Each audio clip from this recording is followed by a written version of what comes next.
बोलो विष्णु भगवान की जय। बोलो बृहस्पति देव भगवान की जय। नमस्कार दोस्तों, स्वागत है आपका मेरे YouTube चैनल आर के भक्ति में। भक्तों, मैं आज आपको बृहस्पतिवार की व्रत कथा सुनाऊंगा, जिस कथा को करने से और सुनने मात्र से हमें मनवांछित फल की प्राप्ति होती है, विष्णु भगवान की हमें असीम कृपा प्राप्त होती है। तो आइए हम अपनी कथा को प्रारंभ करते हैं। जो भक्त हमारे चैनल पर नए आए हैं, वो हमारी वीडियो नए देख रहे हैं, वो हमारे चैनल को सब्सक्राइब कर लें, वीडियो को लाइक करें और कमेंट में ओम नमो भगवते वासुदेवाय अवश्य लिखें। तो आइए हम अपनी कथा को प्रारंभ करते हैं। बृहस्पतिवार का दिन भगवान विष्णु को समर्पित है। इस दिन विष्णु जी की पूजा करने से हमारी सभी मनोकामनाएं पूरी होती हैं। भारतवर्ष में एक प्रतापी और दानी राजा राज्य करता था। वह नित्य गरीबों और ब्राह्मणों की सहायता करता था। यह बात उसकी रानी को अच्छी नहीं लगती। वह ना ही गरीबों को दान देती, ना ही भगवान की पूजा करती, और राजा को भी दान देने से मना किया करती। एक दिन राजा शिकार खेलने वन को गए हुए थे, तो रानी महल में अकेली थी। उसी समय बृहस्पति देव साधु वेश में राजा के महल में भिक्षा के लिए गए और भिक्षा मांगी।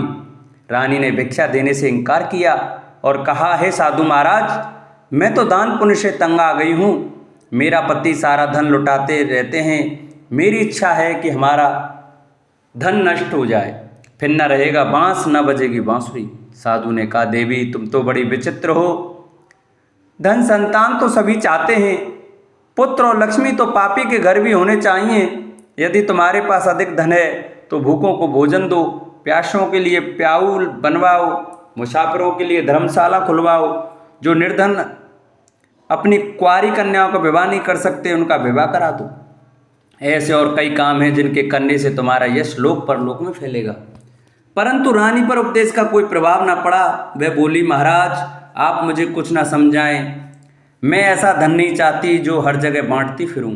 साधु ने उत्तर दिया, यदि तुम्हारी ऐसी इच्छा है तो तथास्तु। तुम ऐसा करना कि बृहस्पतिवार को घर लीपकर पीली मिट्टी से अपना सिर धोकर स्नान करना, भट्टी चढ़ाकर कपड़े धोना। ऐसा करने से आपका सारा धन नष्ट हो जाएगा।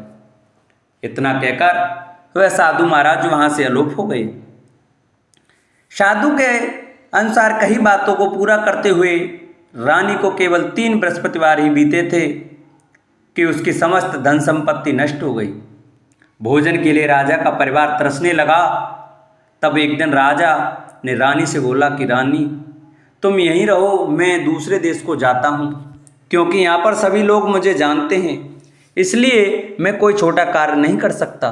ऐसा कहकर राजा प्रदेश चला गया।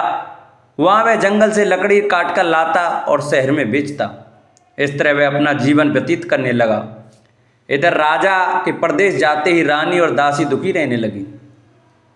एक बार जब रानी और दासी को 7 दिन तक बिना भोजन के रहना पड़ा, तो रानी ने अपनी दासी से कहा, हे दासी, पास ही के नगर में मेरी बहन रहती है, वह बड़ी धनवान है, तू उसके पास जा और कुछ ले आ, ताकि थोड़ी बहुत गुजर बसर हो जाए।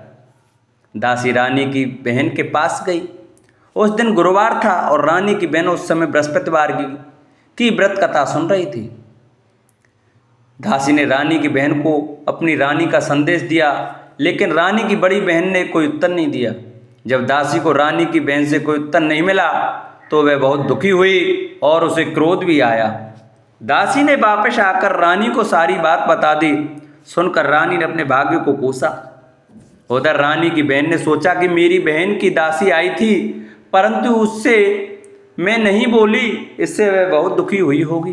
कथा सुनकर और पूजन समाप्त करके वह अपनी बहन के घर आई और कहने लगी, हे बहन, मैं बृहस्पतिवार का व्रत कर रही थी, तुम्हारी दासी मेरे घर आई थी, परंतु जब तक कथा होती है तब तक ना तो उठते हैं और ना ही बोलते हैं, इसलिए मैं नहीं बोली।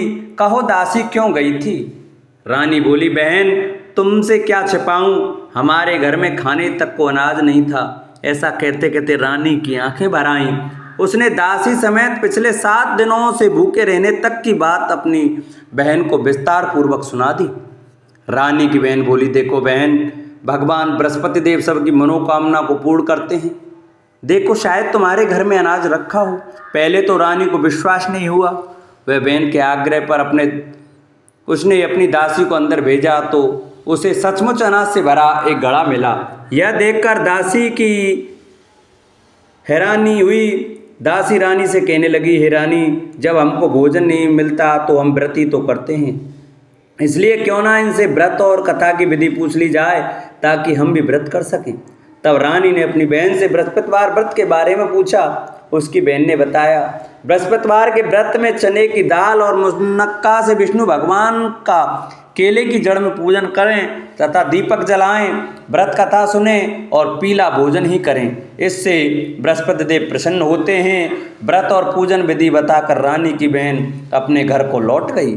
7 दिन के बाद जब गुरुवार आया तो रानी और दासी ने व्रत रखा। घुड़साल में जाकर चना और गुड़ ले आई, फिर उससे केले की जड़ तथा विष्णु भगवान का पूजन किया।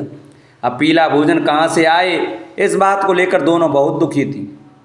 चूंकि उन्होंने व्रत रखा था इसलिए बृहस्पति देव उनसे प्रसन्न थे, इसलिए वे एक साधारण व्यक्ति का रूप धारण कर 2 थालों में सुंदर पीला भोजन दासी को दे गए। भोजन पाकर दासी बहुत प्रसन्न हुई, फिर रानी के साथ मिलकर भोजन ग्रहण किया। उसके बाद वे सभी गुरुवार को व्रत और पूजन करने लगी। बृहस्पति भगवान की कृपा से उनके पास फिर से धन संपत्ति आ गई, परंतु रानी फिर से पहले की तरह आलस्य करने लगी। तब दासी बोली, देखो रानी, तुम पहले इस प्रकार आलस्य करती थी, तुम्हें धन रखने में कष्ट होता था, इस प्रकार सभी धन नष्ट हो गया, और जब भगवान बृहस्पति की कृपा से धन मिला है तो तुम्हें फिर से आलस्य होता है। रानी को समझाते हुए दासी कहती है कि बड़ी मुसीबतों के बाद हमने यह धन पाया है, इसलिए हमें दान पुण्य करना चाहिए, भूखे मनुष्यों को भोजन कराना चाहिए और धन को शुभ कार्यों में खर्च करना चाहिए, जिससे तुम्हारे कुल का यश बढ़ेगा, स्वर्ग की प्राप्ति होगी और पितृ प्रसन्न होंगे। दासी की बात मानकर रानी अपना धन शुभ कार्यों में खर्च करने लगी, जिससे पूरे नगर में उसका यश फैलने लगा। बृहस्पतिवार व्रत कथा के बाद श्रद्धा के साथ आरती की जानी चाहिए, इसके बाद प्रसाद बांटकर उसे ग्रहण करना चाहिए। एक दिन राजा दुखी होकर जंगल में एक पेड़ के नीचे आसन जमा कर बैठ गया। वह अपनी दशा को याद करके व्याकुल होने लगा। बृहस्पतिवार का दिन था। एकाएक उसने देखा कि निर्जन वन में एक साधु प्रकट हुए। वह साधु वेश में स्वयं बृहस्पति देवता थे। लकड़हारे के सामने आकर बोले, हे लकड़हारे, इस सुनसान जंगल में तू चिंता मग्न क्यों बैठा है? लकड़हारे ने दोनों हाथ जोड़कर प्रणाम किया और उत्तर दिया, महात्मा जी, आप सब कुछ जानते हैं, मैं क्या कहूँ? यह कहकर रोने लगा और साधु को अपनी आत्मकथा सुनाई। महात्मा जी ने कहा, तुम्हारी स्त्री ने बृहस्पति के दिन बृहस्पति भगवान का निरादर किया है, जिसके कारण रुष्ट होकर उन्होंने तुम्हारी यह दशा कर दी। अब तुम चिंता को दूर करके मेरे कहने पर चलो तो तुम्हारे सब कष्ट दूर हो जाएंगे और भगवान पहले से भी अधिक संपत्ति देंगे। तुम बृहस्पति के दिन कथा किया करो, 2 पैसे के चने मुनक्का लाकर उसका प्रसाद बनाओ और शुद्ध जल से लोटे में शक्कर मिलाकर अमृत तैयार करो। कथा के पश्चात अपने सारे परिवार और सुनने वाले प्रेमियों में अमृत व प्रसाद बांटकर आप भी ग्रहण करो। ऐसा करने से भगवान तुम्हारी सब मनोकामनाएं पूरी करेंगे। साधु के ऐसे वचन सुनकर लकड़हारा बोला, हे प्रभु, मुझे लकड़ी बेचकर इतना पैसा नहीं मिलता जिससे भोजन के उपरांत कुछ बचा सकूं। मैंने रात्रि में अपनी स्त्री को व्याकुल देखा है, मेरे पास कुछ भी नहीं है जिससे मैं उसकी खबर मंगा सकूं। साधु ने कहा, हे लकड़हारे, तुम किसी बात की चिंता मत करो। बृहस्पति के दिन तुम रोजाना की तरह लकड़ियां लेकर शहर को जाओ, तुम्हारा रोज से दुगना धन प्राप्त होगा, जिससे तुम भली भांति भोजन कर लोगे तथा बृहस्पति देव की पूजा का सामान भी आ जाएगा। इतना कहकर साधु अंतर्ध्यान हो गए। धीरे धीरे समय व्यतीत होने पर फिर वही बृहस्पतिवार का दिन आया। लकड़हारा जंगल से लकड़ी काटकर किसी शहर में बेचने गया। उसे उस दिन और दिन से अधिक पैसा मिला। राजा ने चना गुड़ आदि लाकर गुरुवार का व्रत किया। उस दिन से उसके सभी कलेश दूर हुए, परंतु जब दोबारा गुरुवार का दिन आया तो बृहस्पतिवार का व्रत करना भूल गया। इस कारण बृहस्पति भगवान नाराज हो गए। उस दिन उस नगर के राजा ने विशाल यज्ञ का आयोजन किया था तथा शहर में यह घोषणा करा दी कि कोई भी मनुष्य अपने घर में भोजन न बनावे, न आग जलावे, समस्त जनता मेरे यहाँ भोजन करने आवे। इस आज्ञा को जो न मानेगा उसे फांसी की सजा दी जाएगी। इसी तरह की घोषणा संपूर्ण नगर में करवा दी गई। राजा की आज्ञा अनुसार शहर के सभी लोग भोजन करने आए, लेकिन लकड़हारा कुछ देर से पहुंचा, इसलिए राजा उसको अपने साथ घर ले गए और ले जाकर भोजन करा ही रहे थे तो रानी की दृष्टि उस खूंटी पर पड़ी जिस पर उसका हार लटका हुआ था। वह वहां पर दिखाई नहीं दिया। रानी ने निश्चय किया कि मेरा हार इस मनुष्य ने चुरा लिया है। उसी समय सिपाहियों को बुलाकर उसको कारागार में डलवा दिया। जब लकड़हारा कारागार में पड़ गया और बहुत दुखी होकर विचार करने लगा कि न जाने कौन से पूर्व जन्म के कर्म से मुझे यह दुख प्राप्त हुआ है, और उसी साधु को याद करने लगा जो कि जंगल में मिला था। उसी समय तत्काल बृहस्पति देव साधु के रूप में प्रकट हुए और उसकी दशा को देखकर कहने लगे, अरे मूर्ख, तूने बृहस्पति देव की कथा नहीं सुनी करी, इस कारण तुझे दुख प्राप्त हुआ है। अब चिंता मत कर, बृहस्पतिवार के दिन कारागार के दरवाजे पर 4 पैसे पड़े मिलेंगे, उनसे तू बृहस्पति देव की पूजा करना, तेरे सभी कष्ट दूर हो जाएंगे। बृहस्पति के दिन उसे 4 पैसे मिले। लकड़हारे ने कहा, कहीं उसी रात्रि को बृहस्पति देव ने उस नगर के राजा को स्वप्न में कहा, हे राजा, तुमने जिस आदमी को कारागार में बंद कर दिया है वह निर्दोष है, वह राजा है, उसे छोड़ देना। रानी का हार उसी खूंटी पर लटका है, अगर तू ऐसा नहीं करेगा तो मैं तेरे राज्य को नष्ट कर दूंगा। इस तरह रात्रि के स्वप्न को देखकर राजा प्रातःकाल उठा और खूंटी पर हार देकर लकड़हारे को बुलाकर क्षमा मांगी तथा लकड़हारे को योग्य सुंदर वस्त्र आभूषण देकर विदा कर दिया। बृहस्पति देव की आज्ञा अनुसार लकड़हारा अपने नगर को चल दिया। राजा जब अपने नगर के निकट पहुंचा तो उसे बड़ा आश्चर्य हुआ।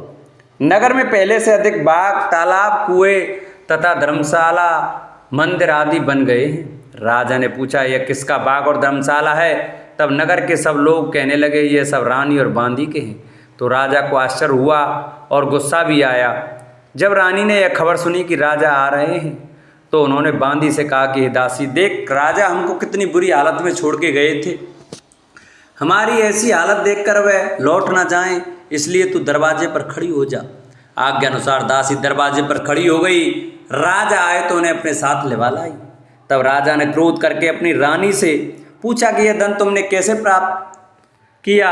तब उन्होंने कहा, हमें यह सब धन बृहस्पति देव के इस व्रत के प्रभाव से प्राप्त हुआ है। राजा ने निश्चय किया कि 7 रोज बाद तो सभी बृहस्पति देव का पूजन करते हैं, परंतु मैं प्रतिदिन दिन में 3 बार कहानी तथा रोज व्रत किया करूँगा। अब हर समय राजा के दुपट्टे में चने की दाल बनी रहती तथा दिन में 3 बार कहानी कहता। एक रोज राजा ने विचार किया कि चलो अपनी बहन के यहाँ हुआ मैं। इस तरह निश्चय कर राजा घोड़े पर सवार हो अपनी बहन के यहाँ चलने लगा। मार्ग में उसने देखा कि कुछ आदमी एक मुर्दे को लिए जा रहे हैं। उन्हें रोककर राजा ने कहा, अरे भाइयों, मेरी बृहस्पति देव की कथा सुन लो। वे बोले, लो, हमारा तो आदमी मर गया है, इसको अपनी कथा की पड़ी है। परंतु कुछ आदमी बोले, अच्छा कहो, हम तुम्हारी कथा भी सुनेंगे। राजा ने दाल निकाली और जब कथा आदि हुई कि मुर्दा हिलने लग गया, और जब कथा समाप्त हो गई तो राम राम कह के मनुष्य उठकर खड़ा हो गया। आगे मार्ग में उसे एक किसान खेत में हल चलाता मिला। राजा ने उसे देख और उससे बोला, अरे भैया, तुम मेरी बृहस्पतिवार की कथा सुन लो। किसान बोला, जब तक मैं तेरी कथा सुनूंगा तब तक 4 हरैया जोत लूँगा, जा अपनी कथा किसी और को सुनाना। इस तरह राजा आगे चलने लगा। राजा के हटते ही बैल पछाड़ खाकर गिर गए तथा किसान के पेट में बड़ी जोर का दर्द होने लगा। उस समय उसकी माँ रोटी लेकर आई। उसने जब यह देखा तो अपने पुत्र से सब हाल पूछा और बेटे ने सभी हाल कह दिया। तो बुढ़िया दौड़ी दौड़ी उस घुड़सवार के पास गई और उससे बोली कि मैं तेरी कथा सुनूंगी, तू अपनी कथा मेरे खेत पर चलकर ही कहना। राजा ने बुढ़िया के खेत पर जाकर कथा कही, जिसके सुनते ही वे बैल उठ खड़े हुए तथा किसान के पेट का दर्द भी बंद हो गया। राजा अपनी बहन के घर पहुंचा। बहन ने भाई की खूब मेहमानी की। दूसरे रोज प्रातःकाल राजा जागा तो वह देखने लगा कि सब लोग भोजन कर रहे हैं। राजा ने अपनी बहन से कहा, ऐसा कोई मनुष्य है जिसने भोजन नहीं किया हो? मेरी बृहस्पतिवार की कथा सुन ले। बहन बोली, हे भैया, यह देश ऐसा ही है कि पहले यहाँ लोग भोजन करते हैं, बाद में अन्य काम करते हैं। अगर कोई पड़ोस में हो तो देखाऊं। वह ऐसा कहकर देखने चली गई, परंतु उसे कोई व्यक्ति नहीं मिला जिसने भोजन ना किया हो। अतः वह एक कुम्हार के घर गई जिसका लड़का बीमार था। उसे मालूम हुआ कि उसके यहाँ 3 रोज से किसी ने भोजन नहीं किया है। रानी ने अपने भाई की कथा सुनने के लिए कुम्हार से कहा। वह तैयार हो गया। राजा ने जाकर बृहस्पतिवार की कथा कही, जिसको सुनकर उसका लड़का ठीक हो गया। अब तो राजा की प्रशंसा होने लगी। एक रोज राजा ने अपनी बहन से कहा कि हे बहन, हम अपने घर को जाएंगे, तुम भी तैयार हो जाओ। राजा की बहन ने अपनी सास से कहा। सास ने कहा, हाँ चली जा, परंतु अपने लड़के को मत ले जाना, क्योंकि तेरे भाई के कोई औलाद नहीं है। बहन ने अपने भैया से कहा, हे भैया, मैं तो चलूंगी, पर कोई बालक नहीं जाएगा। राजा बोला, जब कोई बालक नहीं चलेगा तब तुम भी क्या करोगी। बड़े दुखी मन से राजा अपने नगर को लौट आया। राजा ने अपनी रानी से कहा, वह निर्वंशी है, हमारा मुख देखने का धर्म नहीं है और कुछ भोजन आदि नहीं किया। रानी बोली, हे प्रभु, बृहस्पति देव ने हमें सब कुछ दिया है, वह हमें औलाद अवश्य देंगे। उसी रात को बृहस्पति देव ने राजा से स्वप्न में कहा, हे राजा, उठ, सभी सोच त्याग दे, तेरी रानी गर्भ से है। राजा की यह बात सुनकर बड़ी खुशी हुई। 9वें महीने में उसके गर्भ से एक सुंदर पुत्र पैदा हुआ। तब राजा बोला, हे रानी, स्त्री बिना भोजन के रह सकती है, पर बिना कहे नहीं रह सकती। जब मेरी बहन आवे तुम उनसे कुछ कहना मत। रानी ने सुनकर हाँ कर दिया। जब राजा की बहन ने यह शुभ समाचार सुना तो वह बहुत खुश हुई तथा बधाई लेकर अपने भाई के यहाँ आई। तभी रानी ने कहा, घोड़ा चढ़कर तो नहीं आई, गधा चढ़ी आई। राजा की बहन बोली, भाभी, मैं इस प्रकार न कहती तो तुम्हें औलाद कैसे मिलती। बृहस्पति देव ऐसे ही हैं, जैसी जिनकी मन में कामना है सभी को पूर्ण करते हैं। जो सद्भावना पूर्वक बृहस्पतिवार का व्रत करते हैं एवं कथा पढ़ता अथवा सुनता है, दूसरों को सुनाता है, बृहस्पति भगवान उनकी सभी मनोकामना पूरी करते हैं। भगवान बृहस्पति सदैव रक्षा करते हैं। संसार में जो मनुष्य सद्भावना से भगवान जी का पूजन व्रत सच्चे हृदय से करते हैं तो उनकी सभी मनोकामना पूर्ण करते हैं। जैसी सच्ची भावना से रानी और राजा ने उनकी कथा का गुणगान किया तो उनकी सभी इच्छाएं बृहस्पति देव जी ने पूरी की थीं। इसलिए पूर्ण कथा सुनने के बाद प्रसाद लेकर जाना चाहिए। हृदय से उसका मनन करते हुए जयकारा बोलना चाहिए। बोलो बृहस्पति देव भगवान की जय। प्राचीन काल में एक ब्राह्मण रहता था। वह बहुत निर्धन था। उसके कोई संतान न थी। उसकी स्त्री बहुत मलिनता के साथ रहती थी। वह स्नान न करती, किसी देवता का पूजन न करती। इससे ब्राह्मण देवता बड़े दुखी थे। बेचारे बहुत कुछ कहते थे, किंतु उसका कुछ परिणाम न निकला। भगवान की कृपा से ब्राह्मण की स्त्री के कन्या रूपी रत्न पैदा हुआ। कन्या बड़ी होने पर प्रातः स्नान करके विष्णु भगवान का जाप व बृहस्पतिवार का व्रत करने लगी। अपने पूजन पाठ को समाप्त करके विद्यालय जाती तो अपनी मुट्ठी में जौ भर के ले जाती और पाठशाला के मार्ग में डालती जाती। तब ये जौ स्वर्ण के हो जाते। लौटते समय उनको बीन कर घर ले आती। एक दिन वह बालिका सूप से सोने के जौ को फटक कर साफ कर रही थी कि उसके पिता ने देख लिया और कहा, हे बेटी, सोने के जौ के लिए सोने का सूप होना चाहिए। दूसरे दिन बृहस्पतिवार था। इस कन्या ने व्रत रखा और बृहस्पति देव से प्रार्थना करके कहा, मैंने आपकी पूजा सच्चे मन से की हो तो मेरे लिए सोने का सूप दे दो। बृहस्पति देव ने उसकी प्रार्थना स्वीकार कर ली। रोजाना की तरह वह कन्या जौ फैलाती हुई जाने लगी। जब लौटकर जौ बीन रही थी तो बृहस्पति देव की कृपा से सोने का सूप मिला। उसे वह घर ले आई और उसमें जौ साफ करने लगी, परंतु उसकी माँ का वही ढंग रहा। एक दिन की बात है कि वह कन्या सोने के सूप में जौ साफ कर रही थी। उस समय उस शहर का राजपुत्र वहाँ से होकर निकला। इस कन्या के रूप और कार्य को देखकर मोहित हो गया तथा अपने घर आकर भोजन तथा जल त्याग कर उदास होकर लेट गया। राजा को इस बात का पता लगा तो अपने प्रधानमंत्री के साथ उसके पास गए और बोले, हे बेटा, तुम्हें किस बात का कष्ट है? किसी ने अपमान किया है अथवा और कारण हो सो कहो, मैं वही कार्य करूँगा जिससे तुम्हें प्रसन्नता हो। अपने पिता की राजकुमार ने बातें सुनी तो वह बोला, मुझे आपकी कृपा से किसी बात का दुख नहीं है, किसी ने मेरा अपमान नहीं किया है, परंतु मैं उस लड़की से विवाह करना चाहता हूँ जो सोने के सूप में जौ साफ कर रही थी। यह सुनकर राजा आश्चर्य में पड़ गया और बोला, हे बेटा, इस तरह की कन्या का पता तुम ही लगाओ, मैं उसके साथ तेरा विवाह अवश्य ही करा दूंगा। राजकुमार ने उस लड़की के घर का पता बताया। तब मंत्री उस लड़की के घर गए और ब्राह्मण देवता को सभी हाल बतलाया। ब्राह्मण देवता राजकुमार के साथ अपनी कन्या का विवाह करने के लिए तैयार हो गए तथा विधि विधान के अनुसार कन्या का विवाह राजकुमार के साथ हो गया। कन्या के घर से जाते ही पहले की भांति उस ब्राह्मण देवता के घर में गरीबी का निवास हो गया। अब भोजन के लिए भी अन्न बड़ी मुश्किल से मिलता था। एक दिन दुखी होकर ब्राह्मण देवता अपनी पुत्री के पास गए। बेटी ने पिता की दुखी अवस्था को देखा और अपनी माँ का हाल पूछा। तब ब्राह्मण ने सभी हाल कहा। कन्या ने बहुत सा धन देकर अपने पिता को विदा कर दिया। इस तरह ब्राह्मण का कुछ समय सुखपूर्वक व्यतीत हुआ। कुछ दिन बाद फिर वही हाल हो गया। ब्राह्मण फिर अपनी कन्या के यहाँ गया और सारा हाल कहा तो लड़की बोली, हे पिताजी, आप माता जी को यहाँ लेवा लाओ, मैं उसे विधि बता दूंगी जिससे गरीबी दूर हो जाए।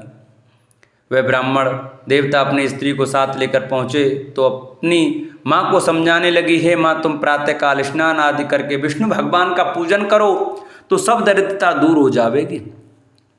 परंतु उसकी मांग ने एक भी बात नहीं मानी और प्रातःकाल उठकर अपनी पुत्री के बच्चों के जूठन को खा लिया।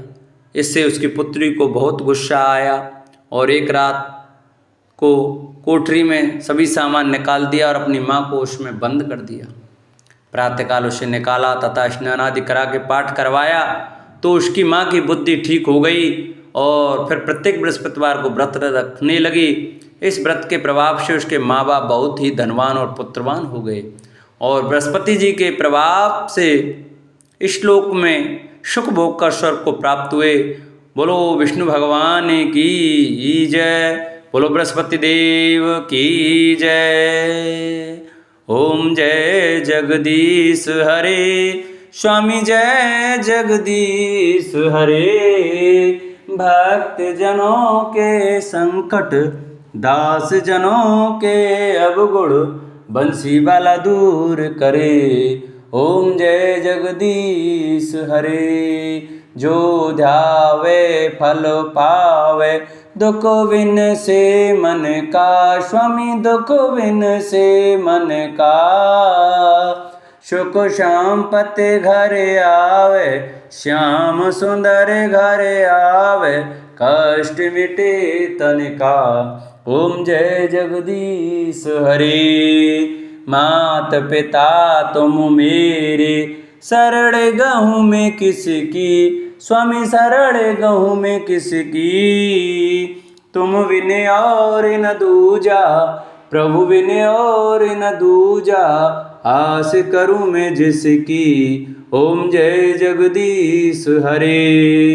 तुम पूर्ण परमात्मा, तुम अंतर्यामी, स्वामी तुम अंतर्यामी। पार ब्रह्म परमेश्वर, जगत पिता परमेश्वर, तुम सबके स्वामी। ओम जय जगदीश हरे। तुम करुणा के सागर, तुम पालन करता, स्वामी तुम रक्षा करता।